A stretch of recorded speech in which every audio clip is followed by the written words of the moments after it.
What's up, YouTube? It is Jeff Toffner here on the Glorious Podcast with my Monday Night Raw review for the October 2nd, 2017 edition of Monday Night Raw. And, Raw was a little bit better than the usual. It was a little bit better than the usual. I could say that to start off this review here of the show. I mean, I wasn't dead during the Raw tonight like I usually am. I felt like it started slow, believe it or not, even though they started with Braun Strowman, Seth Rollins, the match that they were really hyping up to. I thought like that would be a match they'd put on maybe at least the middle of the show. But once again, like just looking at the outlook of the show here, I mean, they put Braun Strowman, Seth Rollins on to open the show. The Miz and Roman Reigns, who are the Intercontinental title on, is in the middle of the show. And the Cruiserweights are main eventing yet again. Talk about like completely out of nowhere. The Cruiserweights main event Raw 2 weeks in a row. I don't know if I would necessarily consider this thing a bad thing or a good thing. I think what's happening here is WWE is trying something. I think maybe they liked what they like what they got last week. Out of it, I mean that was the only good thing on Raw last week was the Cruiserweight segment. Nothing else was like good on Raw. I mean there were like 5 minutes worth of stuff that was good last week on that episode of Raw. Raw was awful last week. This week was actually significantly better in my opinion. It wasn't great, but it was way better than last week. I was a little more invested in it. There was more to it. More things that I liked. It was a smoother show overall than last week. But I think what they're doing with the Cruiserweights is I guess they're trying something. I guess they thought a lot of people were talking about how the show ended last week. They liked how it ended. They like what Enzo Amore is doing in the Cruiserweight division. So they're like, the hell, let's do it again. So they go out there and they did it again this week. They end the show with a Cruiserweight segment. And I actually thought it was good again this week, believe it or not. I actually thought once again the Cruiserweight segment that ended the show again was a success for the WWE here. Now, there were some things I got to complain about in this segment here. I'll give props to Enzo. I was laughing my ass off at what he was saying. He was just roasting everyone in the Cruiserweight division. That was funny, all right? I'll give him that. That's part of the reason I liked it. It was entertaining. But then what followed it when Kurt Angle came out and and introduced a new superstar to the Cruiserweight division, everybody immediately, everybody thought, it's going to be someone. It's got to be someone good, right? I thought it was going to be maybe Rey Mysterio. I mean, he's been in the rumors for a while now, possibly coming back to WWE and enjoying the Cruiserweight division. I mean, I was like, who the hell is it going to be? I was anticipating somebody big to show up. And we get Kalisto. That was, the biggest letdown ever. Nothing against Kalisto and all, but, I mean, where was WWE a year ago when Kalisto should have been in the Cruiserweight division? I mean, come on. 1 year ago, I mean, we were all sitting here saying Kalisto belongs in the Cruiserweight division. And then they even had him have that match with, what was it, against Brian Kendrick, I think, at Survivor Series. The stipulation was where if Kalisto would win, he would be in the Cruiserweight division and they would come to SmackDown and all. So it's like, what took them so long? Why now? Why all of a sudden, now, on October 2nd, 2017, have they decided to finally put Kalisto in the Cruiserweight division? A whole year, a little over a year now, the Cruiserweight division has been in existence. The newer Cruiserweight division, not that one from 10 years ago. So ever since they brought it back, they've had the opportunity to put Kalisto in there. And you look back at the last year, what has Kalisto done that it would make WWE not want to put him in the Cruiserweight division? He hasn't had really a feud. He wasn't really involved in anything over the last year as a whole anyway. So it's it just doesn't make any sense. Why all of a sudden now? I mean, yeah, cool. He's in the Cruiserweight division now. Once again, just like putting Enzo Amore in there, people know who Kalisto is, so that's going to draw more viewers to the show. 205 Live specifically. So I mean, Kalisto, like I said, he's not the most popular guy, but he can wrestle. His characters, I don't know. I mean, I don't know what they're going for there. I mean, then again, the Cruiserweights, other than Enzo Amore, nobody really has a character, or Neville maybe, but nobody in the Cruiserweight division really even has a character, or WWE just doesn't let them use it or whatever. But I don't know. I don't know. We'll see how the addition of Kalisto works out. Enzo, like I said, I liked Enzo in this segment, though. I thought he was good. I loved how he was just roasting everybody. That was funny as hell. But, and I said that ended the show. They did end the show with something else, sort of. They cut backstage they did this 5 or 6 times during the show, teased yet another Shield reunion, this time to the point where they were all in the same room, and now they're probably going to play the same shit they did right before SummerSlam when Rollins and Ambrose were teasing the reunion or whatever before they got together and ended up getting back together at SummerSlam to win the titles. every week that one would walk out on the other. Well, it looks like that's what they're going to do here for the next few weeks, building up to TLC. Ambrose and Rollins walk into the room with Roman in the back, and then they stare at each other. Everybody's expecting something, and then Ambrose and Rollins just walk out of the room, and Reigns stays in there. So, there you go. We're going to probably see something like that again next week. I mean, we got a few weeks left until the pay-per-view, so expect to see that again next week. And then on the go-home show, they'll hype it up just like they did with Seth Rollins and Dean Ambrose, just adding Roman Reigns to the equation this time for a full-on Shield reunion. Now, I mean, I did a video yesterday night on who the Shield might verse and stuff at the pay-per-view. I said Braun Strowman. I think I could be wrong. I could be wrong on this. Don't quote me here, but I think I said Braun Strowman and Cesaro and Sheamus would be the ideal people to have a match against based on what we've seen last week and a few weeks, and then that makes even more sense based on what we saw tonight. The Miz Taraj doesn't appear to be answered. That's what we all thought, and I was just like, I was not invested in that match one bit. I would not care to see the Miz Taraj take on the Shield at TLC. If that's how they were going to sell tickets, it's not going to work. But if you do maybe not the Miz Taraj, the Shield versus Braun Strowman, Cesaro, and Sheamus, then you have a little something there. That's a little bit of a better match there. So I think that's what they're going to lead up to. It looks like it just based on how Strowman's been involved with Rollins and Ambrose. They've had matches over the last 2 weeks. And Roman, it was they were teasing it again. Roman had a match with The Miz for the IC title. It's actually a pretty good match. I like that match there in the middle of the show. I think once that match came on, I kind of, you kind of got the cue that the Cruiserweights would go on last again. I actually did not realize it right away, but I probably should have because I don't know what I was. I honestly didn't even realize the Cruiserweights were on last until it was like the commercial break before. And I was just trying to think. I'm like, oh, it's 10:45 or whatever. What's going to be happening next? I'm like, oh my God, the Cruiserweights haven't going on all night yet. So that's, I like the Miz's and Roman Reigns match for the IC title. I don't know why for a second I thought The Miz would win. I'm like, how's The Miz going to win? He'd actually have to pin Roman. Vince, no chance in hell Vince is allowing anyone to pin Roman these days. No one will ever pin Roman clean. Unless somebody got involved or whatever. You know what I mean? There's no way Vince will just have Roman lose 1, 2, 3 clean in a match. Especially on just a match in the middle of an episode of Monday Night Raw. I mean, maybe a pay-per-view, a long shot, but not going to happen. Vince would never allow that. So The Miz retains. The Miz Taraj gets involved. Roman. It was a long segment too. Like between the match and all the stuff that went on before the match, Roman taking out the Miz Taraj, and then after the match, they were really teasing the Shield reunion there. Seth and Dean never turned up. So I don't know. We'll see. I mean, it's no secret. The Shield are gonna reunite. It's not like they're gonna try to make us think they're not. It's gonna happen. I mean, don't fall for WWE's tricks here, guys. I mean, it's definitely going to happen. There's nothing else I could really say there. What else happened on the show? After the opening match, Braun Strowman, like I said, defeated Seth Rollins.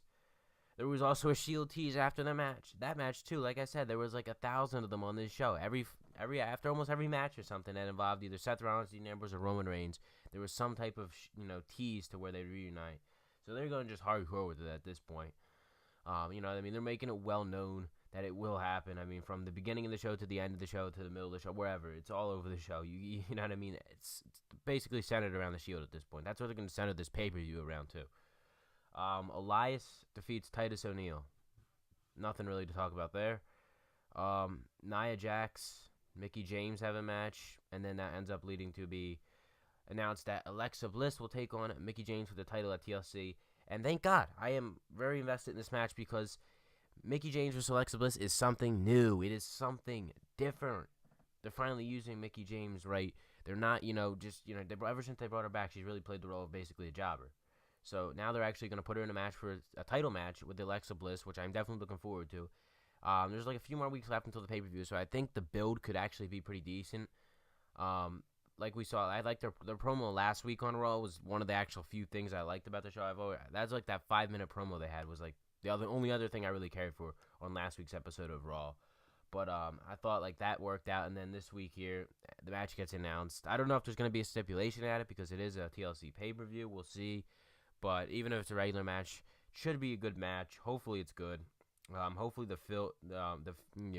build for the match rather is good for good going up to the pay-per-view and all. So I don't know. I'm looking forward to it. It's just something different. You know what I mean? It's a change for once. It's not, Alexa versus Bayley, or Alexa versus Sasha, or Alexa versus Nia, or what, you know what I mean? It's just something different. They've been running the same stuff forever now. It's just nice to see a change in scenery in the Raw Women's Division. So, the rest of the Women's Division was in action later in the night in a tag match. Bayley and Sasha picked up the win over Emma and Alicia Fox. And then we see Emma in that match walk out on Alicia Fox, which wasn't much of a surprise because, I don't know. I don't know what they're doing there. I don't know what they're going to do with all four of those women, because if Alexa and Mickie are going to have their little match at TLC, I don't know what that means for the rest of the women's division. And then we got Asuka, too. We cannot forget about Asuka, who is coming up to the main roster at TLC as well. I don't know if Asuka is going to debut on the main roster against an actual opponent or just like a local jobber, because we'll see what happens there, too, because I don't know. Maybe it'll be like Alicia Fox or whatever. But or they could just do like I said, local jobber or whatever, and I don't know. I hope they don't do what they did with Nia Jax. Remember last year with Nia Jax, it was just like squash match after squash match for like 3-4 straight months or whatever before she actually got involved in a feud. I hope they don't do that with Asuka. I don't think they will, but you never know. I'm really worried they're just gonna screw up Asuka, because just look at the amount of people they screw up when they come to the main roster from NXT that were successful in NXT but come to Monday Night Raw. It doesn't really happen on SmackDown, but mainly Monday Night Raw. There's a few occurrences of where it's happened on SmackDown, but the majority of the time, it's people coming up to Raw who are getting destroyed. So I'm keeping my fingers crossed that they do not destroy Asuka on the main roster, because, she's easily one of the most talented women in the company and was great in NXT. I legit did not want to see her come up from NXT, because it almost looks like a demotion. It's a promotion, they say that and all, but it almost feels like a demotion because Monday Night Raw is so bad and NXT is so good.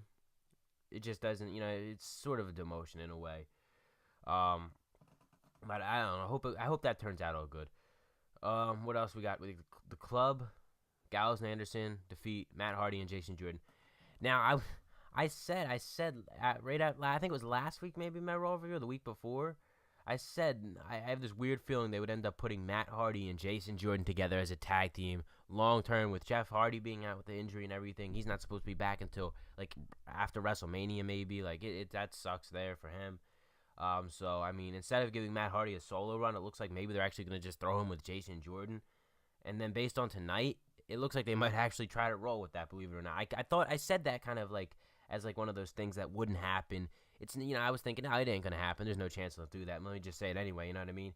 And then, believe it or not, it almost looks like they might actually be thinking about putting them together, at least for at least a decent amount of time. Let's just say that.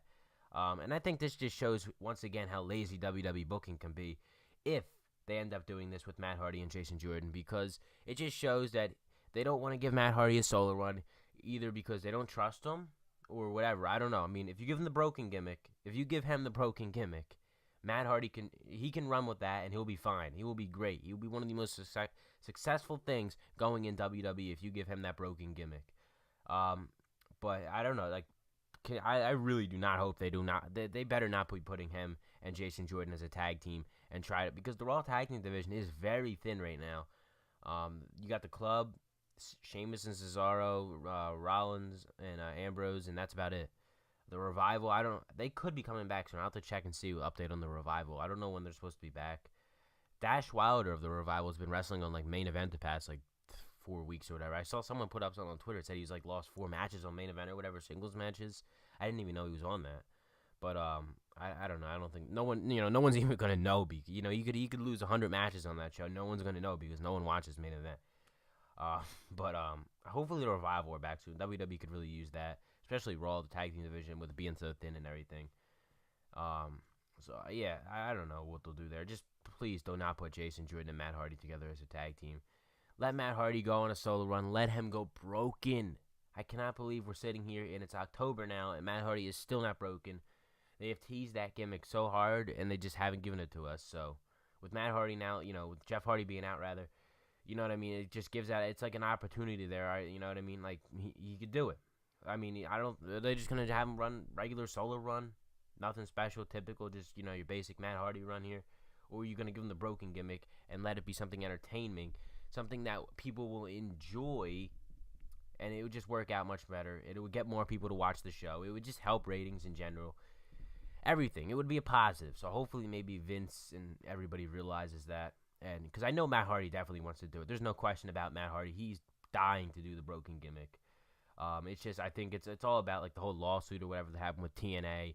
All that stuff had to get cleared up. But I think it's all cleared up, and WWE had the rights to it. It was that whole saga was just a crazy mess ever since they came to WWE, and then TNA trying to claim that they still had the rights and everything. It was just stupid. It was all stupid.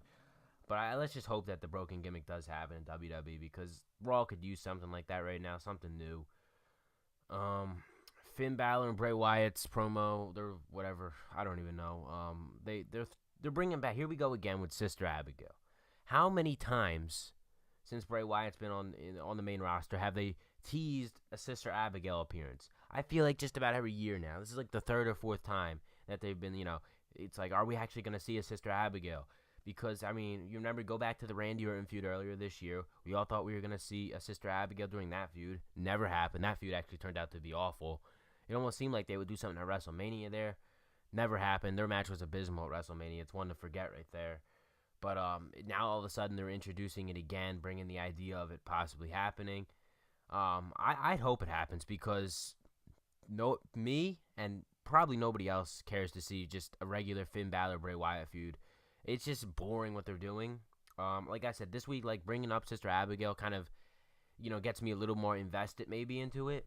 So I don't know. Just bring up Sister Abigail. I don't know who it will be, too. That's a good question. I mean, who will it be? With someone from NXT, someone from outside WWE? I don't know who it will be. Like, that's another interesting question to ask there, if they're actually going to do it. But you know what? I doubt they're even going to do it, because they've done this so many times before where they've brought up Sister Abigail, and it just never ends up happening. But it would really help the feud, because people don't really care to see Finn Balor versus Bray Wyatt at all right now. I mean, this feud should have ended. WWE's lazy booking came into play here, because they don't feel like giving a new storyline for Finn and Bray. So that shows there. I think I just went through everything. I don't know. I feel like there wasn't much that happened. I went through everything. I mean, looking at the results I wrote down and everything, and I'm surprised, because it was kind of quicker than usual, I think. I feel like just everything flew by tonight, believe it or not. Well, like I said, it wasn't the greatest episode, but it felt like it kind of went by quicker than usual. Usually it feels like I'm sitting there for 6 hours watching this show. Tonight felt like more of maybe, what it should be. 3 hours, 2.5 hours, it felt like. It wasn't that, lagging, dragging, whatever you want to call it, show where it's just like you can barely keep your eyes open. I don't know, but I think I've covered everything. I don't know if I've missed anything. I mean, yeah, that's it. Yep. All right, guys. I think that's it. So let me know what you guys thought of the show in the comment section down below. Leave a like, subscribe, go follow me all over social media. The links will be listed in the description as always. And I will see you tomorrow with my SmackDown Live review right here on the Glorious Podcast.